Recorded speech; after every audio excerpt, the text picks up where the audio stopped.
The disrespect surrounding the Texas A&M Aggies is getting out of control. Let's talk about it next year on Locked On Aggies.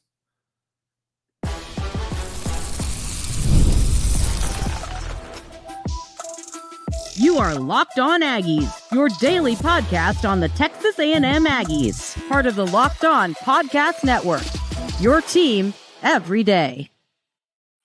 Welcome in. My name is Matt Galatzan, and I will be your host. Thank you for making Locked On Aggies your first listen of the day. Joining me today is Diego Saenz, one of my hardworking staffers over there at Texas A&M Aggies on SI. Diego, welcome in. We appreciate you being here. We're going to jump right into it. The disrespect. It's too much for me, Diego. I don't understand why everybody is sleeping on Texas A&M. I get the 8-4 narrative over the last couple of years, the collapses at the end of the season, the disappointments under Jimbo Fisher and Mike Elko. The way that things ended last year wasn't great, but you know, we I think can both agree that this team is going to be a pretty dang good football team next year, and there's a lot of reasons why. But there's been a couple of lists released recently. Conference rankings, which is what we're going to start with from our own Locked On network, which I don't want to crap on them too much because it's our network, but I have a problem with them. And then we're going to get into some top 25 rankings here in a little while. But let's start with the conference rankings. These come straight from Locked On. Let me bring these up here on screen so you can watch if you're on YouTube. Listen, I understand where we sit here. With Georgia number 1, Texas number 2, all these different things. Diego, why is Texas A&M at number 9 here? Does that make any sense to you? I honestly don't hate the ranking. Being the past few years, we've come into the season with very high expectations, but I do think that A&M could be ranked either from the 5 spot to the 8 spot. I think those 4 teams are interchangeable, and I think, especially Florida, I think we could definitely be ranked ahead of them. As for South Carolina, Oklahoma, and Ole Miss, this could be argued. Oklahoma, I like their new quarterback, but number 6 for such a terrible season last year, that's just not very good in my opinion. Yeah, I mean, you can certainly make the argument that Texas A&M could be, anywhere from 5 to 7 on this list. I like where your head's at there because, Georgia, I think for one thing is probably a little too high. They lost a ton to the NFL draft. I don't know that I necessarily agree, am comfortable with what they've brought back. I know they have some good pieces. They got Noah Thomas from Texas A&M last year. They got Zachariah Branch from USC, who's one of the most electric players in college football. And they do have some returning talent, and they have the best coach in the conference with Kirby Smart. I'm okay with them being number 1, even if I don't necessarily agree with it. Texas, I think, should probably be number 1 just based on the sheer amount of talent they have coming back and the talent at the quarterback position. They probably have the best edge room in the country. You can interchange either one of those. After that, it's really kind of a crapshoot. You could flip-flop Alabama and LSU at number 3 and number 4. But when you get into that 5 to 8 range, it really has to be a question between South Carolina and Texas A&M for me at that number 5 spot. South Carolina might get the edge because they're bringing back Lenora Sellers, who's arguably the best quarterback in college football. You could say it's Cade Klubnik. You could say it's, Garrett Nussmeier. You could say it's a couple of other guys, but he's in that conversation. So he deserves, that's something for them. They have the best edge rusher in the SEC, or at least one of the best edge rushers in the SEC with Dylan Stewart. Nick Harbor is a tremendous wide receiver. So, I take Oklahoma out of it. I think that's too much. I need to see it to believe it. They just have too many moving parts. Ole Miss, I'm an Ole Miss grad. I like seeing them up there, but again, let's see it to believe it. Florida, I think we need to drop back a little bit here, but I guess, Diego, my question for you here is, what does Texas A&M have to do to be considered above South Carolina in this list? What do you think the difference between those two teams is that makes Like, why are they ranking South Carolina so far ahead of Texas A&M when I think both of you believe, or both of us believe, that he's, we're kind of neck and neck there. I think it all comes down to the Lenore Sellers hype. If this was a one-man team, I think South Carolina would be the best team in the nation. However, you play with 11 players, not one. And they lost a lot of production through the draft. They lost 5 defensive starters in the second and third day. And I think that's going to come back and bite them. I also think they need more help in the O-line. If you look at the A&M game last year, we missed so many tackles. And yeah, the scoreboard might not reflect how close the game really was. I think we went into halftime 28-28, and then they just took over in the second half. So I think it's just purely based on Lenore Sellers being that good, and that's why so many people are hyping them up. And well, it's a perfect chance that we get to receive them at Kyle Field, and hopefully we'll show them what's up when they come down. Yeah, I mean, you look at that game last year. Texas A&M was trailing, or sorry, it was 20-20 heading into halftime, like you said, and then South Carolina just kind of took over in the second half. Lenore Sellers had a great game. He ran for 106 yards and a touchdown. He threw for 244 yards and a touchdown. So, you're right. Texas A&M got an up close and personal look at what South Carolina has to offer. The quarterback position is the most important position on the field, and if you have an elite quarterback, then that elevates you to, a college football playoff national title type contender. I think people are sleeping on Marcel Reed. I really do. I don't know that he's better than John Mateer. I don't think he's necessarily better than Lenore Sellers. He could be better than Austin Simmons. I think Marcel Reed's going to have a big year. I think he's being slept on too much. He can run the football. He can throw the football. If he takes a step forward from last year and really shows an improvement on this year, then I think you're going to see a really good product out of Marcel Reed, and he's going to be somebody that we're talking about at the end of the year. Maybe not necessarily for the Heisman, but as like an all SEC type player. And who knows? I mean, he's 60-1 odds for the Heisman, or 65-1 odds for the Heisman. Crazier things have happened.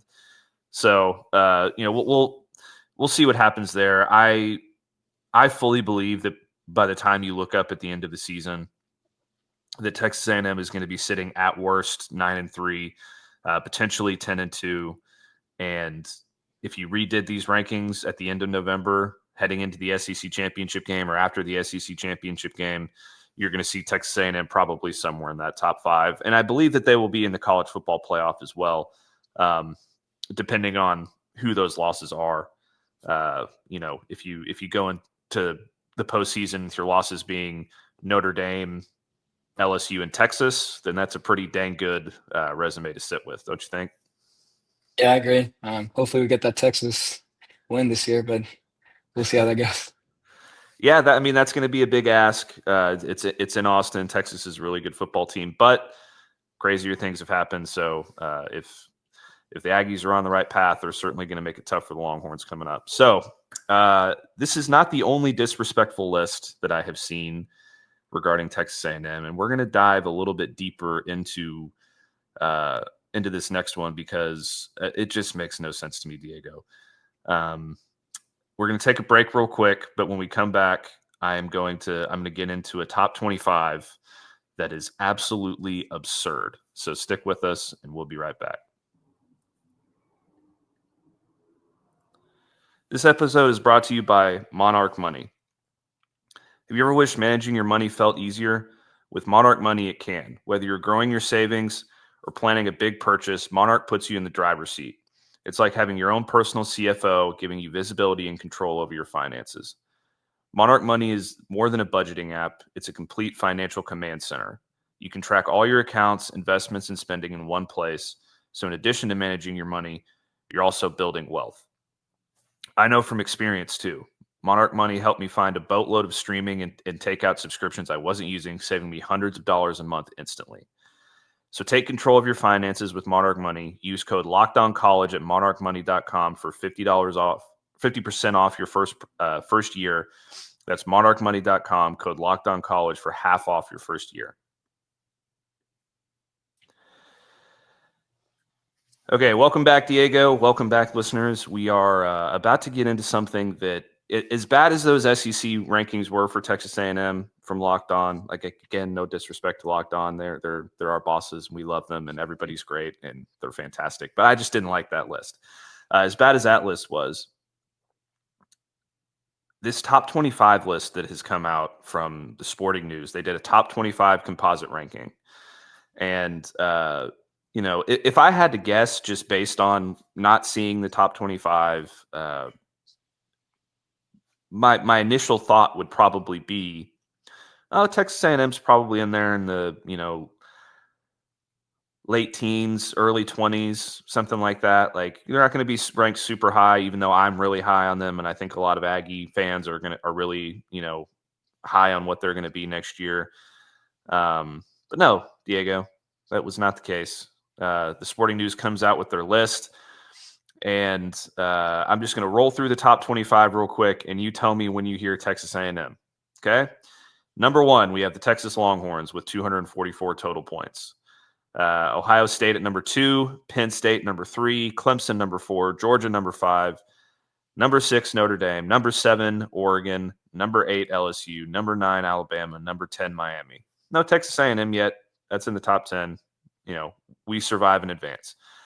Number 11, Illinois. Number 12, Arizona State. Number 13, Florida. Number 14, South Carolina.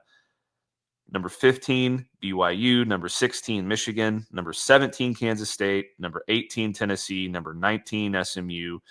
Tied at 20th are Ole Miss and Iowa State. Texas Tech, number 22, Louisville, number 23, Oklahoma, number 24, and the Indiana Hoosiers somehow cracking the top 25 at number 25. We did not hear Texas A&M's name, Diego. Yeah, we didn't. Wait, did you mistake Texas Tech for Texas A&M, or was that No, a typo? that was them. That was them. Well, I don't get it, man. Like, what are your thoughts here? Like, tell me how you can possibly rationalize Texas A&M not being a top 25 team. at this point, that might just be a rage bait to get some comments. Honestly, I don't have a problem with the top 6. I think those are interchangeable, and those are fine in my opinion. I think I have 5 teams or 4 teams that I completely disagree with. I think BYU at 15, Kansas State at 17, Texas Tech, like I mentioned, at 22, and then Louisville at 23. If you put them in the field right now, I'm telling you A&M wins 70% of the games they play. And I think it's absurd that A&M doesn't even crack the top 25 with the amount of returners they're having. And there's so much talent in this Aggie roster that they should merit a top 25 ranking. Oh yeah, absolutely. I if I was sitting here making this ranking, and I get this is a composite ranking, and the formula behind this one is so Sporting News released its post-spring top 25, and they took that in combination with 24/7 Sports, Action Network, Athlon, The Athletic, Bleacher Report, CBS Sports, ESPN, Sports Illustrated, USA Today, and On3. So 11 different publications to come up with a consensus top 25. So this isn't on Sporting News necessarily. They're doing a composite of all of the rankings from all of these 11 different sites. The problem is that 11 different sites somehow come to the conclusion together that Texas A&M isn't a top 25 team. And here's why I have an issue with that. I think Marcel Reed is a top 6 quarterback in the SEC. I think he's an elite passer. He can run the football. Like I said in the last segment, he has all the tools in the world. If he just puts it to get all together, then the Aggies are going to be in great shape at the quarterback position. I think they have the best running back room in the SEC with Le'Veon Moss and Reuben Owens and Amari Daniels all coming back. I think they have the best offensive line in the SEC with Armaj Reed-Adams and Trey Zune both coming back, and the other guys they have up on that front. It's going to be a problem for the rest of the conference when they go up against Texas A&M's offensive line.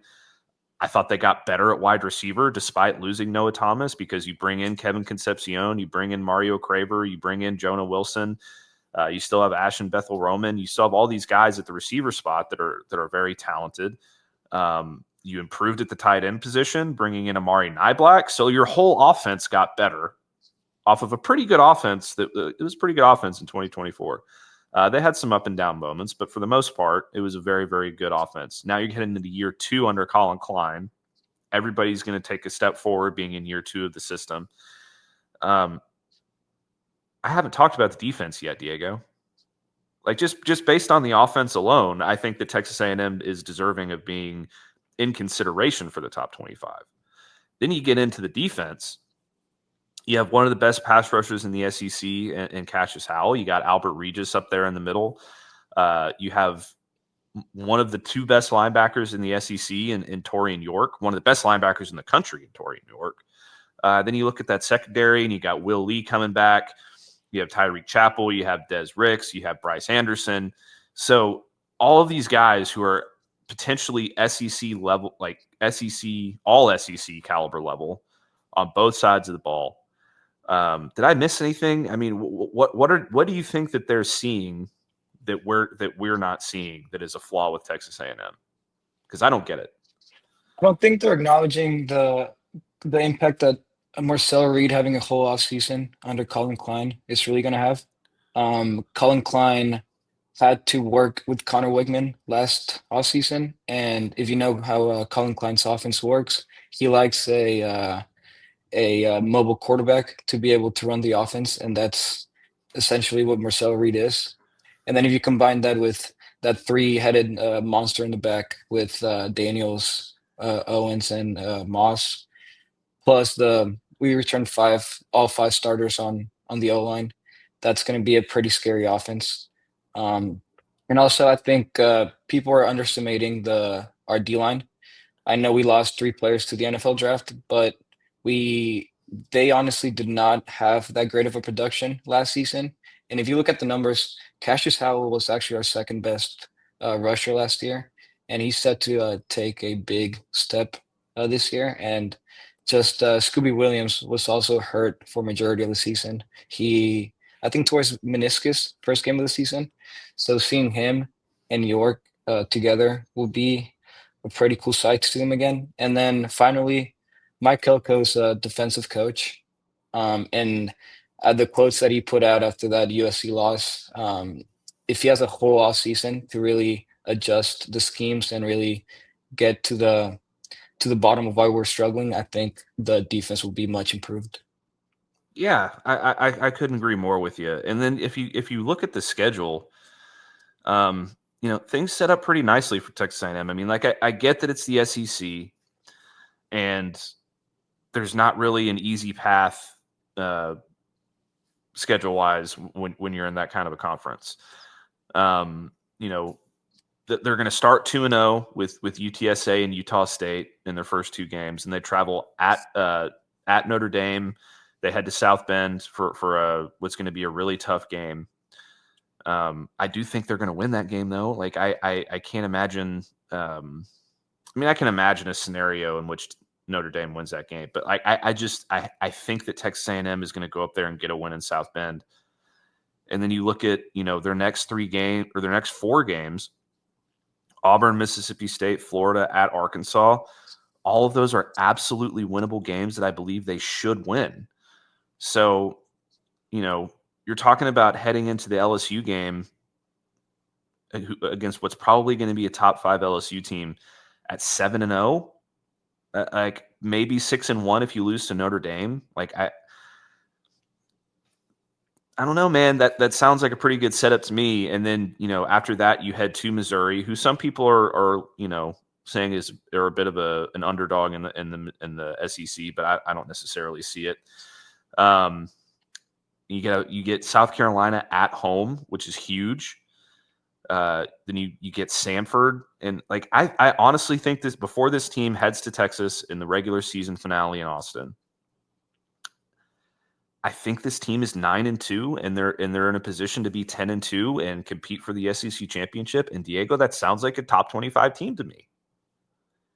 I agree, and I'm not saying A&M's schedule is easy by any means. We play out of that composite list that we just listed. We play 5 of the top 12 teams, but I think we caught a break with South Carolina and Florida at home, and then going to Missouri. Missouri's not the best, doesn't have the best home environment. So we definitely caught a break there.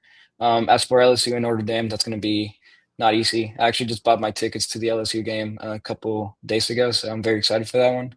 There you But go. those those two games will definitely have a huge impact on how the rest of the season goes. Yeah, for sure. And I mean, look, we're just a couple talking heads here. We could be wrong. There's absolutely as much as I hyped up Texas A&M just now and their schedule and what I think their record's going to be heading into the Texas game. I could just as easily make an argument that they head into the Texas game with 4 losses. Like there's absolutely a scenario out there where you lose to Notre Dame, you lose to Florida, you lose to LSU, and you lose to South Carolina. Do I think that's going to be the case? No, but you could make the argument that is a possibility. So, maybe that's why all of these publications are not necessarily propping up the Aggies too high, is because they just want to see them take that next step before they put them up into the upper echelon of the conversation with, Texas and LSU and Alabama and Georgia and the others. But one way that they can do that and continue to get better is by continuing to win on the recruiting trail. So coming up next, we're going to preview a pretty big decision that we have coming up for Texas A&M and give you our thoughts on where we think the Aggies stand in this race. So stick with us, and we'll be back on the other side of this break. All right, Diego. Texas A&M, if you can say one thing about their offseason, it's that they have been dominating on the recruiting trail. They currently sit with the number 3 class in all of college football, according to On3 and 24/7 Sports. They sit at number 2 in the SEC behind Georgia. And they haven't had very many setbacks throughout this process. I think the biggest setback that you've probably had so far is losing Lamar Brown to LSU on Thursday. That was kind of a big blow, but at the same time, you've already got your defensive line in a pretty good spot. And I think that, they're probably done there now. They're going to continue to recruit Lamar Brown, but I think that they're probably done there. Lamar Brown was certainly a take, but, they've got other guys coming in. They'll be fine there, and we'll see what happens. But other than that, it's been pretty much straight winning for the Aggies so far. And we have another decision coming up here in the next couple days, I believe.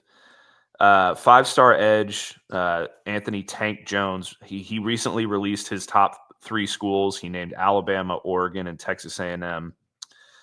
He had a lot of good things to say about all 3 schools. He went on for a long time about Texas A&M.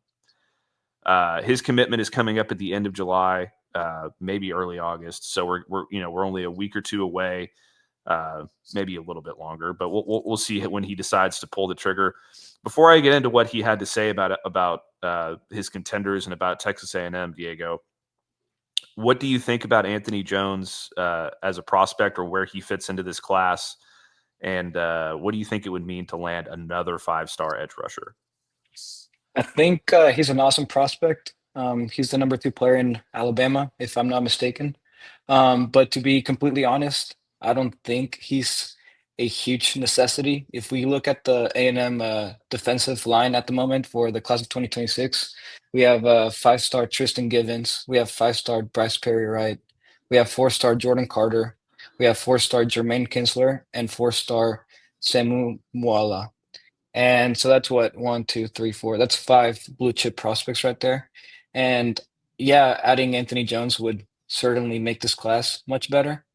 But it's, in my opinion, it's not a necessity. It would be cool to beat Alabama and Oregon, especially Alabama in a homegrown talent. But as a necessity, I don't think it's necessary, but it definitely would help. Yeah, I mean, I think in the same case as Lamar Brown, he's certainly a take. If he decides that he wants to head to Aggie Land, you absolutely open up your doors and you spread your arms wide open. And you say, "All right, come on, we want you." But if they don't get him, like you said, it's not the end of the world. I think this is one that would be more of a luxury. than a blow. And I believe that Alabama is currently favored in his recruitment right now. I don't have the number in front of me. I can pull it up real quick, but Alabama seems to be the favorite. They have a 31.1% confidence rating via Rivals.com and their predictions. Texas A&M has a 9.8% confidence rating there based off their projections. But what he had to say about Texas A&M was pretty glowing review. He said, mainly the relationship I have with the assistant coaches. He's talking about what drew him to Texas A&M. And this is with an interview with Rivals.com. I feel like I connect with them very well. We can just call them any time of the day and don't have to talk about football. They're also cool with my parents as well. I feel like that's big because we all dig our relationships. Just leaving me there. My parents leave me there for college. I feel like they'd be comfortable with the decision. I know A&M has a history of producing D-line. Also, they're catching my eye. I feel like Coach Elko has something cooking over there at College Station. I feel like I could be a great fit. That's a pretty dang good review of the Aggies right there. And one thing that's been consistent with all of these recruits that we have seen in their attraction to Texas A&M has been their relationships with Mike Elko and that coaching staff. And I think that's a really big deal because it's one thing to hear it from one or two guys, but when the entire commitment class and every recruit that you're talking to basically has the same messages. We love this staff. We love Mike Elko. I think that's a pretty big deal. I agree, and just the fact that you're getting Anthony Jones, a player that if you look at where he's from, he should be 100% a Alabama lock, similar to Lamar Brown. If you looked at where he comes from, where he plays, he should have been from the beginning an LSU lock. But the fact that A&M was able to get to the top three and really be in the mix for both of these guys really show how much Mike Elko has done for this program already. Yeah, and I don't see any reason that it can't continue. I think Texas A&M certainly has a path to reaching the number one class in the country. There's still a lot of guys left on the board. Jones is one of them. We also have the opportunities for Texas A&M to flip guys like Tristan Keys and Lamar Brown. They're still going to be going after Lamar Brown. Both LSU commits. Jace Matthews, another wide receiver commit. Tamarian Watkins, a safety, Tylen Wilson, another safety. Lots of guys still in the hopper there that they're going after and that they're trying to get in the conversation and get a commitment from. So a lot left to happen on the recruiting trail, and it's something that we're going to monitor going forward, and we're going to bring you all the latest tidbits from as we continue on Locked On Aggies next week. But that's going to do it today for another episode of Locked On Aggies.